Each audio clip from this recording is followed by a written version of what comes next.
Et salut tout le monde, c'est Dorian et on se retrouve aujourd'hui pour une toute nouvelle vidéo sur Dorian Talk. Comme vous avez vu dans le titre, on va évidemment parler de cul, c'est la base de la vie, c'est pour ça que vous êtes là. N'hésitez pas à liker, vous abonner et commenter. On est parti, je vais répondre à toutes les questions que vous m'avez posées sur les différents réseaux sociaux. Et vous êtes une belle petite bande de... Je peux pas dire le mot parce qu'on est sur YouTube, mais de petits dégueulasses. En même temps, c'est normal, vous êtes sur ma chaîne, vous savez pourquoi vous êtes là. Alors, on va commencer hyper soft. Il y a quand même un mec qui m'a demandé la dernière fois que j'ai Ken. Voilà. Et du coup, c'était aujourd'hui. 2 fois. Avec le même mec. Un Italien. Très très beau gosse.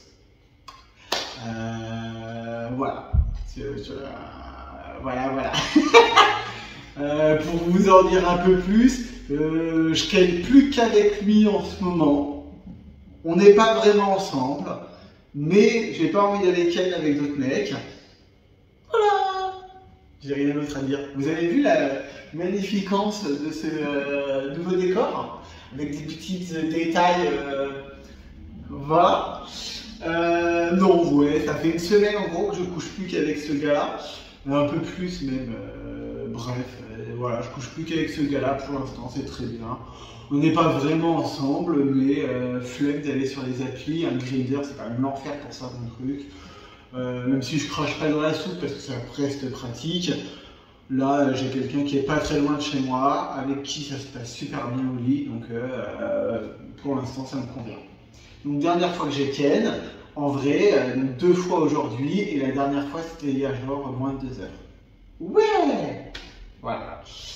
Utilises-tu des sextoys? C'est très rare. Pas sur moi, mais je dois avouer que j'aime bien sur un mec passif, lui enfoncer des... voilà, dans le fiac. Plus c'est gros, plus c'est drôle et plus j'y prends du plaisir. Donc c'est marrant. Attendez, je vérifie. Oui, ma caméra elle tourne bien. Attends, mes cheveux, ça va jamais repousser. Donc ouais, je peux utiliser de temps en temps des sextoys. Pareil pour faire plaisir à mon partenaire et ça peut être marrant. Vous me posez des questions des fois, mais vraiment. Pratiques-tu le fist? Voilà, le bras en question. Ça peut m'arriver. Pareil, j'y prends pas un plaisir, mais si ça fait plaisir à mon partenaire, pourquoi pas? Ouais. En fait, c'est ça, je suis fermé à rien. Si ça fait plaisir à mon partenaire, c'est pas mon plaisir à moi, mais je peux m'adapter à mon partenaire. Voilà. Restes-tu tes parties intimes? Non, je déconne. Oui, quand même. Petit coup de rasoir de temps en temps, ça fait pas de mal. Donc ouais, je peux être amené à me raser. Ça dépend des périodes, des fois je vais avoir la flemme. Mais idéalement, je passe un coup de tondeuse devant et derrière, je fais ça au rasoir sous la douche. Parce que c'est pratique. Après, je le fais pareil à la demande de mon partenaire, parce que moi, à titre perso, derrière, je ne le vois pas. Par contre, devant, étant donné que j'ai la branlette facile, c'est vrai que j'aime pas quand il y a trop de poils. En plus, là, il fait 40 degrés, on est en pleine canicule. Comment vous expliquer que si en plus il y a des poils à cet endroit-là, j'aurais beaucoup trop chaud. Donc, c'est toujours rasé devant et je passe un petit coup de rasoir de temps en temps derrière. Voilà. Du coup, absolument aucun rapport. On me demande si j'aime lire. Oui, du coup, pas mal. J'ai acheté récemment, je vais regarder parce que je vais bouffer le nom de l'auteur, la collection de 3 livres qui s'appelle Sapiens. Et l'auteur s'appelle Yuval Noah Harari. Attendez. Yuval Noah Harari. C'est une collection en 3 tomes. J'ai acheté le tome 2 et 3. Le premier, je l'avais j'ai déjà lu les 3 tomes, mais je ne les avais pas dans ma collecte. Le premier, je l'avais. Là, j'ai racheté les 3 tomes. Je suis en train de me refaire le premier. Et ça parle de l'évolution de l'espèce et de comment l'humanité est devenue ce qu'elle est aujourd'hui dans le premier tome. Donc, c'est hyper intéressant. Dans le deuxième, c'est plutôt des questions sur l'humanité au XXIe siècle. Et le troisième, c'est plutôt des interrogations sur ce que va être le futur. D'ailleurs, c'est inversé, le futur, c'est le deuxième tome. Mais je vous conseille de les lire, vraiment. C'est plein de questions à se poser. C'est hyper intéressant, on apprend plein de trucs. Vraiment, ça s'appelle Sapiens. J'adore. Vraiment, je vous recommande vivement d'aller lire ça. Vraiment, c'est ça. La première fois que j'ai lu le premier tome, ça a changé ma vie, c'est un grand mot. Mais ça a remis en cause plein de choses et c'était hyper intéressant. Voilà. On repasse sur du fiac. As-tu déjà fait l'amour à la salle? Si oui, avec qui? Ça fait péter le décor. Oui, j'ai déjà fait l'amour à la salle. Malheureusement pas avec mon coach. Du coup, pareil, à une époque où sur Grindr, tu chopes le gars directement sur l'appli et tu le rejoins. Généralement, étonnamment, plus aux chiottes que dans les douches, mais c'est rigolo. Aller se faire sucer rapidement dans les chiottes handicapées, le gars il est là, il te hop là, puis il faut surtout pas faire un bruit, donc c'est assez drôle. Donc oui, déjà fait à la salle de sport. Quand j'habitais à Toulouse, je l'avais déjà fait plusieurs fois avec un couple à la salle de sport, un couple que j'avais l'habitude de fréquenter.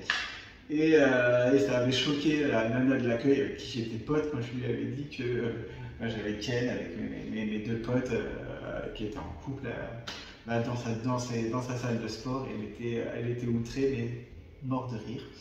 Donc voilà, mais oui, c'est assez rigolo.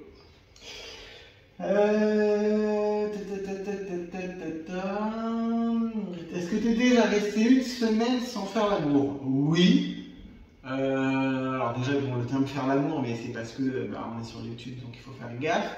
Oui, j'ai eu des périodes d'abstinence de 2-3 semaines sans problème, notamment quand je suis dans la famille. Là-dessus, c'est selon mes envies, et puis des fois c'est plus simple de se branler, on va pas se mentir. J'ai pas envie de passer 2 heures sur Grindr pour qu'au final ça soit pas ouf. Donc oui, je peux avoir des périodes où je vais me branler. Là, ma dernière période d'abstinence, donc j'ai Ken aujourd'hui, mais ça faisait 3-4 jours qu'on n'avait pas Ken, parce que là, il n'était pas là, du coup c'était plus simple. Donc encore une fois, je le répète, on n'est pas vraiment en couple, mais on ken que ensemble. Donc est-ce qu'on finira par être en couple? Vous le saurez.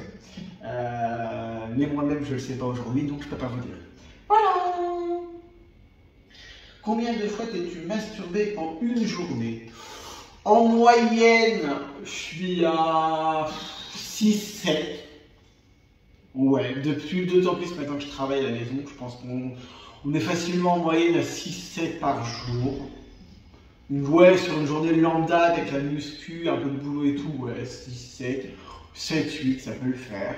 Mon record c'est 23 fois, j'en avais déjà parlé, donc 23 branlettes avec l'éjaculation en une journée. Évidemment, au bout de 20 fois, il n'y a plus grand chose qui sort, mais il y a quand même le truc. Voilà. Donc un record à 23 fois et je dirais 6-7 fois en moyenne par jour. Maintenant un peu moins, parce que quand je vais ken, ça va m'annuler le fait de vouloir me branler pendant un petit moment. Donc je vais être à 4-5 branlettes plus un rapport sexuel.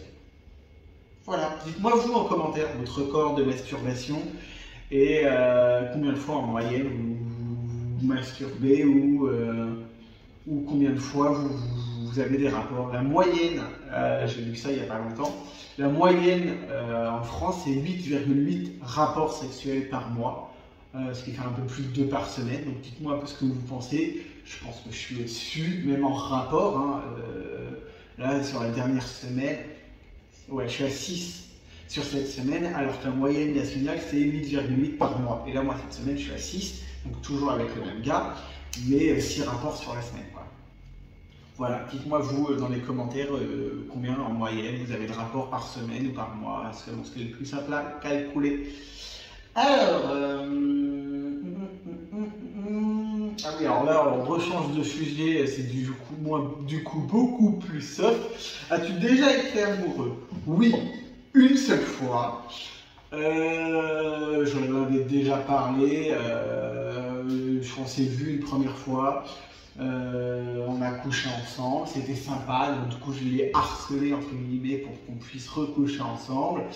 Et au bout d'une semaine, on s'est revus et au lieu de juste se sauter dessus, il m'invite à boire un verre chez lui. Le mec est hyper méga intelligent et du coup je tombe amoureux à ce moment-là. Posé sur sa terrasse à discuter de tout et de rien. C'est lui d'ailleurs qui m'a conseillé les bouquins Sapiens que je vous conseille de lire, du coup, dont on parlait tout à l'heure. Et donc je suis tombé amoureux de ce mec-là, on a été 1 an ensemble, c'était très bien. Je suis évidemment plus amoureux aujourd'hui, mais c'était mon premier amour et c'était très bien. Voilà. As-tu pas honte de parler... Ah ouais, alors ça m'a fait trop rire. On m'a posé la question, as-tu pas honte de parler de cul sur YouTube vis-à-vis de ta famille? Alors, globalement, non. Alors déjà de manière globale, j'ai pas honte de parler de sexualité sur YouTube, sur TikTok et sur Twitter et sur n'importe quel réseau parce que ça fait partie de la vie, que c'est...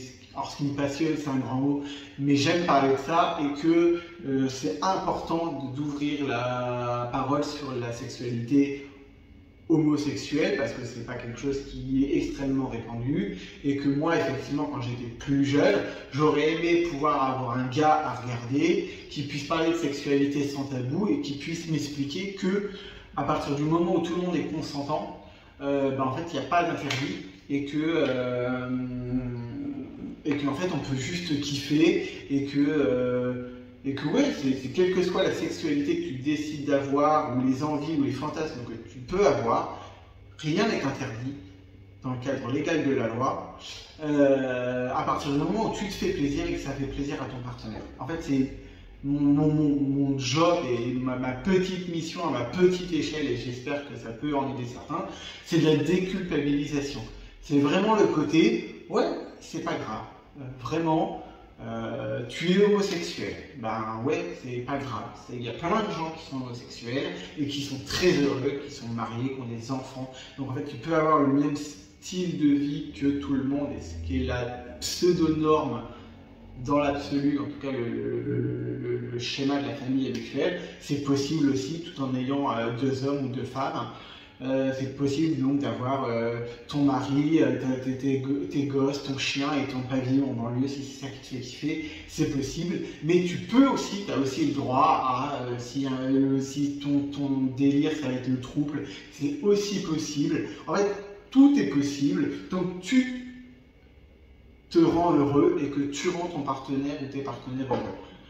Partant de là, il n'y a pas grand chose derrière tes amis. Et mon petit boulot, c'est ça, c'est de te dire, toi qui regardes cette vidéo où on va juste se dire le mec est un peu débile et il fait des vidéos ridicules, derrière tout cet emballage-là, c'est « Ah, mais en fait, ça arrive, il y a des gens qui sont comme moi et c'est cool. » Voilà, je vous renvoie sur d'autres vidéos, mais j'ai fait mon coming out à ma famille, ça a été le moment de faire mon coming out, ça a été très compliqué, finalement ils l'ont accepté, pardon, et derrière tout ça, ben en fait ma famille l'a super bien accepté, ça se vit pas super bien, et une fois que j'ai appris à me moquer du regard des autres, et à me dire, ben en fait, si ça me rend heureux, faut que je le fasse, c'est pas grave. Et j'aurais aimé qu'on me dise quand j'étais plus jeune, ouais c'est pas grave, tu es homosexuel mais c'est pas grave et tu seras heureux quand même.